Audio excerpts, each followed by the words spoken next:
오늘 우리가 함께 읽고 묵상해야 하는 이 시편 150편의 내용을 보시면요. 이 찬양하라라는 명령으로 이렇게 꽉 들어찬 시편입니다. 그래서 할렐루야로 시작해서 할렐루야로 끝나고 있을 뿐만 아니라 그 사이에 이제 찬양하며 찬양할지어다 찬양 찬양 계속 나오죠. 11번이나 이 찬양하라고 이렇게 명령하고 권면하고 있어요. 계속 찬양하라 찬양하라 찬양하라. 이게 시편 150편이거든요. 각 절이 찬양에 대한 그 다른 얘기들을 좀 하고 있습니다. 그래서 1절부터 먼저 보시면 할렐루야 그의 성소에서 찬양하며 그의 권능의 궁창에서 그를 찬양할지어다. 찬양의 어떤 범위에 대한 얘기를 하고 있는 것 같아요.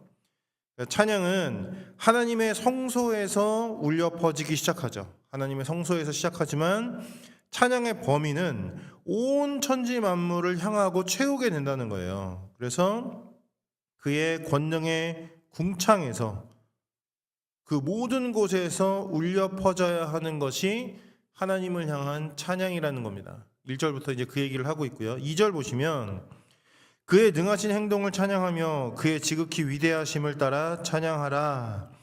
이거는 찬양의 내용에 대한 얘기죠.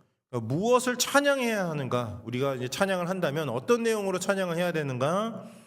무엇보다 하나님의 능하신 행동, 그의 행하심은 물론이고 그의 지극히 위대하심, 그의 어떠하심에 대해서 찬양해야 한다는 초청이자 권면이죠. 그래서 우리가 찬양하는 하나님이 어떤 하나님인지, 그리고 지금 무엇하고 계시는지가 찬양의 내용이어야 한다는 거예요. 우리가 찬양을 하면서도 항상 기억해야죠. 지금 우리가 찬양하는 하나님이 어떤 분이시고 무엇하고 계시는지. 3절부터 5절을 보면 찬양의 방법에 대한 얘기가 나옵니다. 그래서 나팔 소리로 비파와 수금으로 소고치며 춤추어 현악과 퉁소로 큰 소리 나는 재금으로 높은 소리 나는 재금으로 찬양할지어다 하면서 막 3절부터 5절까지 확 이제 반복해서 등장하고 있어요. 방법에 대한 얘기가 이 시편 150편 내용 중에 제일 큰 비중을 차지하고 있다는 게 굉장히 좀 특별하게 보이지 않으세요? 그러니까 무엇으로 어떻게 찬양해야 되는지가 지금 제일 큰 거예요. 내용 중에 이 부피가. 이 당시 사용할 수 있는 모든 악기들을 거의 다 나열하고 있는 것 같습니다. 이걸 한마디로 저는 이렇게 요약해 봤어요. 수단과 방법을 가리지 말고 하나님을 찬양하라 이렇게. 하나님을 찬양하되 모든 방법을 사용해서 찬양하라 이렇게 얘기하는 겁니다. 그리고 마지막으로 6절을 보시면 호흡이 있는 자마다 여호와를 찬양할지어다. 그러니까 찬양의 주체에 대한 얘기죠. 누가 하나님을 찬양해야 하는가? 시편 150편을 듣고 이 찬양에 함께 해야 하는 자들은 누구인가? 라는 질문에 호흡이 있는 자라면 누구나 이렇게 얘기하는 겁니다. 그리고 나서 할렐루야 하면서 마치는 게 시편 150편이죠. 그래서 이 시편 150편은요. 세세하게 한 절 한 절 이렇게 뜯어만 봐도 찬양에 대한 정말 많은 메시지와 은혜를 주는 시편입니다. 정말 이 찬양의 퍼레이드예요, 완전히. 그런데 오늘은요. 이 시편 150편이 갖고 있는 위치에 대한 얘기를 좀 더 해볼까 합니다. 다들 아시다시피 이 시편 150편은요. 150개의 이 시로 이루어진 시편의 마지막 시거든요. 시편이라는 책 150개의 시로 이루어진 시편의 마지막 시편입니다.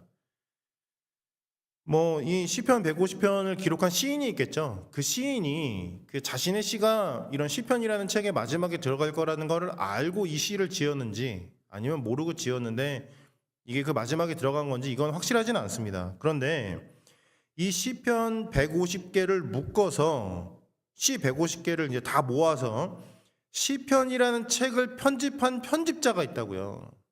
그런데 이 편집자는 분명히 특별한 이유와 목적을 가지고 이 시를 시편 마지막에 두었다는 거예요. 이 시가 시편 150편이 된 특별한 편집의 의도가 있을 거라는 얘기예요. 일부러 이걸 마지막에 둔 거예요, 지금. 그리고 그건 시편의 편집자를 사용하신 하나님의 의도이기도 합니다. 이 질문을 하게 되는 거예요. 하나님은 왜 이 시를 우리가 지금 묵상하고 있는 이 시편 150편을 왜 시편이라는 전체 책의 마지막에 두셨는가? 이 질문을 하게 되는 거죠. 시편 1편부터 이렇게 쭉 기억나는 시편들을 한 번씩 이렇게 좀 떠올려 보실까요? 시편은요, 복 있는 사람에 대한 얘기로 시작을 했었습니다. 그게 시편 1편의 내용이에요. 그래서 어떤 그 세상의 바람이 몰아치는 그 악인들의 어떤 한복판 속에서도 하나님의 말씀에 뿌리를 두고 살아가는 복 있는 사람, 그 사람에 대한 얘기로 시작한 책이 시편입니다. 그게 시편 1편이었어요. 뭐 다양한 주제나 목적을 가지고 있는 그 수많은 시들이 복잡하게 이렇게 엮여 있기는 하지만 특별히 이 복 있는 사람, 하나님의 백성으로서 이 땅을 살아내면서 겪게 되는 수많은 어떤 상황이라든지 위기라든지 문제라든지 갈등이라든지 핍박에 대해서, 그리고 그 가운데 그들이 갖게 되는 어떤 두려움이라든지 절망이라든지 슬픔이라든지 분노라든지 아픔이라든지 외로움이라든지 이런 어려움들을 하나님께 울부짖기도 하고 하나님께 부르짖기도 하고 그들을 저주하기도 하고 승리를 선포하기도 하는 수많은 시들로 가득 들어차 있는 게 시편이에요. 그래서 시편에는 하나님 백성의 현실이 들어있고 하나님 백성의 아픔이 들어있고 그 가운데 부르짖는 하나님 백성의 기도가 들어있죠. 그게 시편이라는 책입니다. 그런데 그 시편이라는 그 책의 결론으로 오늘 이 시가 들어가 있는 거예요. 할렐루야 찬양하라, 여호와를 찬양하라. 오늘도 성소에 임하셔서 그 백성과 함께 하시며 그리로부터 온 천지 만물을 통치하시고 다스리시는 우리 하나님을 호흡이 있는 자들아 수단과 방법을 가리지 말고 찬양하라 할렐루야 하면서 그 책을 끝내고 있다는 거죠. 그래서 이거는요 명령이기도 하면서 예언이기도 한 겁니다. 악인들이 판치는 세상 속에 복 있는 사람으로 서야 하는 현실과 어려움이 있어요. 그러니까 죄악의 바람이 부는 세상의 현실 한복판에서 하나님의 백성으로 살아야 되는 아픔과 어려움이 있다고요. 그 과정과 싸움이 있어요. 시편은 그걸로 가득 들어차 있다고요. 그런데 그 모든 것의 결론이 뭐라는 거예요? 찬양하라. 하나님을 찬양하라. 결국 그 모든 과정을 통하여 시 150개를 통하여 지겹도록 지지고 볶아왔다고 해도 오히려 그 모든 과정을 통해서 온 천지 만물의 모든 것으로부터 찬양을 받아내실 하나님이 결론에 서시는 거예요. 그게 결론입니다. 그게 시편의 결론이에요. 그러면 시편 전체가 다 달라 보입니다. 지금까지 우리가 읽어왔던 시 150개가 전부 새롭게 보이고요. 전부 다시 해석되고 다시 이해됩니다. 시편 150편이라는 이 결론 하나 때문에 이 시 하나가 시편 전체의 의미를 바꾸는 거예요. 성도의 아픔, 시편을 통해서 그렇게도 외쳐져 왔던 그 성도의 아픔 결국은 찬양으로 결론이 날 것이고 성도의 갈등 하나님께서 그 모든 과정을 통하여 찬양을 받으실 거고요. 성도의 현실 결국 그 현실 끝에 하나님이 결론이 되시는 거예요. 하나님께서 마지막에 서셔서 모든 호흡이 있는 자들에게서 온 천지 만물 가운데의 모든 방법을 통하여 찬양을 받으실 것이다. 시편 아무 곳이나 펴고 오늘 이렇게 이 시편 150편을 결론에 두고 다시 한번 읽어보세요. 아무 곳이나 펴보십시오. 오늘 시간 나실 때 그리고 나서 시편 150편을 결론에 두고 읽어보는 거예요. 다 다시 보입니다. 그게 아무리 깊은 절망이어도 아무리 우울하고 아무리 억울한 시여도 시편 150편이 결론으로 오는 한 그 시의 내용이 다 바뀌는 거예요. 시편 150편의 큰 은혜죠. 그런데요, 이미 예상을 하시겠지만 그렇기 때문에 이 시편 150편은 단순히 시편만이 아니라 우리 인생의 의미와 해석을 통째로 뒤집어 놓습니다. 시편 150편은 단순히 시편이라는 책의 결론만이 아니거든요. 제가 이 시편이 하나님 백성의 인생에 대한 책이라고 했죠. 그래서 이건 단순히 그 당시 이스라엘 사람들에 대한 얘기만이 아니에요. 그러니까 그 당시 이스라엘 사람들은 이런 은혜를 누렸더라가 아니고 이 시대를 살아가는 하느님의 백성들, 오늘이라는 시간을 살아내고 견뎌야 하는 우리들에 대한 얘기입니다. 전부 우리들에 대한 얘기예요. 그래서 시편을 내내 읽으시면서 받아온 은혜들이 뭐였죠? 그들의 현실이 우리의 현실이고, 그들의 아픔이 우리의 아픔이고, 그들의 통곡이 우리의 통곡이죠. 그러니까 이런 동질감이 시편과 우리를 묶어왔어요. 그런 우리에게 하나님께서 이렇게 말씀하시는 겁니다. 시편 150편은 그들의 결론이면서 동시에 너희의 결론이야, 이렇게 얘기해 주시는 거예요. 시편의 통곡에 기대어 함께 통곡하지 않으면 정말 견디기 힘든 오늘이라는 현실이 끊임없이 반복됩니다. 계속 반복이에요. 마치 시편의 그 수많은 시들이 반복되는 것처럼 오늘이라는 괴로운 현실이 계속 반복된다고요. 그런데 시편 이 150편이 그런 우리의 결론이 되어주는 거예요. 그 수많은 반복 끝에 시편 150편이 우리의 마침표로 옵니다. 그러면 시편 150편 때문에 시편 전체가 달라 보이는 것처럼, 시편 전체의 어떤 해석과 의미가 달라지는 것처럼, 오늘 이 시편 150편 때문에 지금까지 우리가 살아온 인생이, 오늘 우리가 살아내야 하는 하루가, 우리가 앞으로 살아내야 하는 어떤 앞날이 전부 달라 보이게 되는 거예요. 이 모든 과정을 통하여 하나님이 찬양을 받으십니다. 결국 하나님께서 우리의 마침표로 서셔서 그 모든 과정을 합력하여 영광의 찬양을 완성하시고 받아내신다. 그러면요, 오늘 하루요, 똑같은 하루를 살아내는 것 같아도, 오늘 하루 똑같은 하루를 견뎌내는 것 같아도 다른 의미로 살 수 있어요.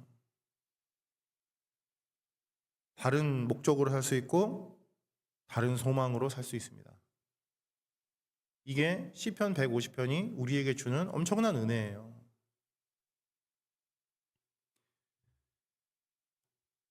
그것도 끝이 아닙니다. 이 시편 150편은요, 단순히 우리 인생의 마지막에만 오는 마침표가 아닙니다. 시편은 우리와 같은 하나님 백성 한 사람 한 사람의 목소리를 대언해주기도 하지만 하나님 백성 전체에 대한 얘기를 함께 전달하거든요. 하나님의 백성으로서 정말 죄악된 세상 한복판에 살아가야만 하는 어떤 대안 공동체로서 이 죄악된 세상의 한복판에서 우리로서 겪어야 하는 환난이 있어요. 고통이 있고 현실이 있죠. 그들의 노래가 바로 시편입니다. 그래서 시편은요, 개인의 노래이기도 하고 오히려 그 이전에 공동체의 노래이기도 한 것입니다. 함께 부르는 노래라는 거예요. 그래서 이 시편은요, 사실 이 이스라엘 사람들이 개인적으로 부를 때도 있었지만 정말 중요한 절기가 되면, 시기가 되면 때마다 함께 모여서 불렀던 이스라엘의 노래가 시편이었거든요. 함께 부르는 공동체의 그 노래가 결국은 시편 150편으로 끝나는 거예요. 그래서 이게 어디까지 내용이 연결되는 거냐면, 하나님의 백성을 통해서 온 천지 만물을 구원하시고 회복하시고 완성하시려는 하나님의 그 놀라운 구원 계획 끝에 시편 150편이 오는 거예요. 이 시편 150편이 그래서요, 그 놀라운 구원 이야기의 복음의 결론이 됩니다.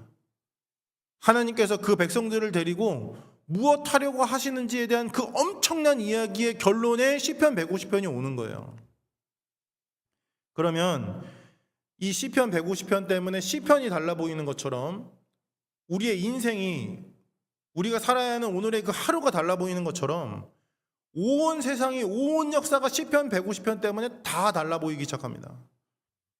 이 세상에 오고 갔던 그 수많은 모든 시대의 끝에, 이 세상과 이 시대의 종말에 시편 150편이 마침표로 올 것이기 때문입니다.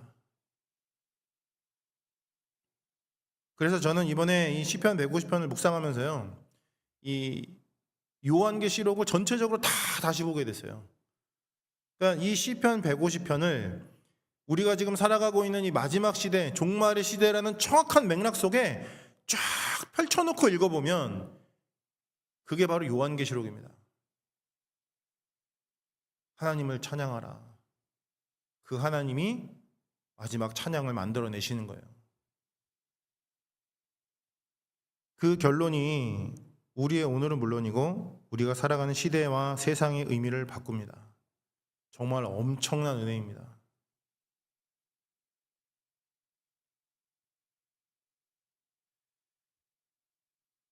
한 가지만 더 얘기하고 오늘 설교를 마칠까 하는데요. 물론 뭐 여기까지 생각할 필요가 있을까 싶기도 하지만 이 시편 150편은요. 지난 6년 동안 우리가 같이 해왔던 그 매일 성경 묵상 순서의 마지막입니다. 오늘 이 6년 동안 창세기부터 쭉 해왔던 매일 성경 묵상 순서가 오늘 이제 끝나고 내일부터 창세기 1장 하고 이제 다시 시작하는 거예요. 6년 동안 또 이제 진행이 되겠죠.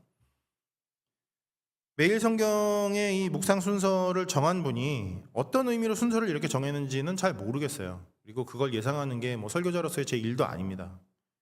그런데 우리가 어떤 순서를 따라 어떻게 묵상하고 있는지 아시는 하나님께서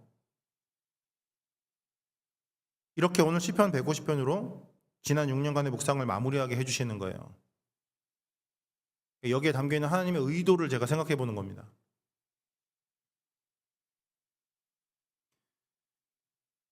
지난 6년간 무슨 일들 있으셨나요?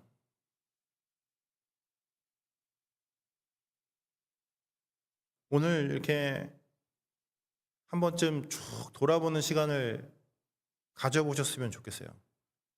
오늘은 제가 주문이 많네요. 그렇죠? 아까 또 제가 시편 한 편을 좀 읽어보시라고 그랬었는데 또 다른 걸 말씀을 드리죠. 6년이라는 시간 동안 어떤 일들이 있었는지 한번 좀 쭉 이렇게 돌아보는 시간이 있었으면 좋겠어요. 단순히 1년만이 아니라.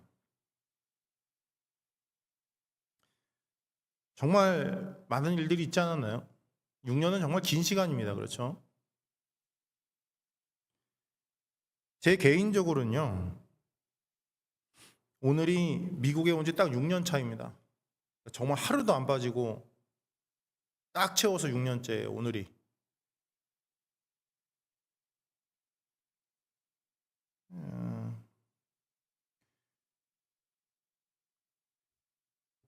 코로나 시작할 때 미국 왔거든요. 그때 미국 와서 정말 많은 일들이 있었던 것 같습니다. 정말 저는 상상도 할 수 없었고 계획도 할 수 없었던 정말 많은 일들이 6년 동안 있었어요. 그런데 그 결말이 시편 150편인 거예요. 하나님께서 오늘 그 결말로 이 시편을 저에게 주십니다. 하나님을 찬양하라. 정말 많은 은혜와 감동이 밀려옵니다. 그리고 이 시간 진심으로 그 하나님을 찬양합니다. 6년의 그 모든 과정을 모아서 이 시편 150편의 결론을 저에게 허락하시는 그 하나님을 찬양합니다.